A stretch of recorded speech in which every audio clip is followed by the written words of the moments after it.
UST Trivandrum മാരത്തണിന് മുന്നോടിയായി തിരുവനന്തപുരത്ത് പരിശീലനോട്ടം സംഘടിപ്പിച്ചു. UST ക്യാമ്പസിലാണ് ആദ്യ പരിശീലനോട്ടം നടന്നത്. പ്രധാന റേസ് ദിനത്തോടനുബന്ധിച്ചാണ് പരിശീലനോട്ടം സംഘടിപ്പിച്ചത്. തലസ്ഥാനത്ത് സംഘടിപ്പിക്കുന്ന ഏറ്റവും വലിയ മാരത്തണാണ് UST ട്രിവാൻഡ്രം മാരത്തൺ. അതിന്റെ രണ്ടാം പതിപ്പ് ഒക്ടോബർ 12-നാണ് നടക്കുന്നത്. 10,000-ലധികം പേർ പങ്കെടുക്കുമെന്നാണ് പ്രതീക്ഷ. UST NEB സ്പോർട്സുമായി സഹകരിച്ചാണ് UST ട്രിവാൻഡ്രം മാരത്തൺ സംഘടിപ്പിക്കുന്നത്. കമ്പനിയുടെ തിരുവനന്തപുരം ക്യാമ്പസിൽ നിന്ന് ആരംഭിക്കുന്ന മാരത്തണിൽ full marathon, half marathon, 10K run, 5K run എന്നിങ്ങനെ 4 വ്യത്യസ്ത ഇനങ്ങൾ ഉൾപ്പെടുത്തും.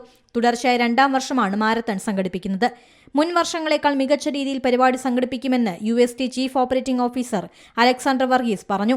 മാരത്തണിൽ രാജ്യമെമ്പാടുമുള്ള പരമാവധി ഓട്ടക്കാർക്ക് ആതിഥേയത്വം വഹിക്കാൻ കഴിയുമെന്നാണ് പ്രതീക്ഷയെന്ന് NEB sports CMD Nagaraj Adiga കൂട്ടിച്ചേർത്തു.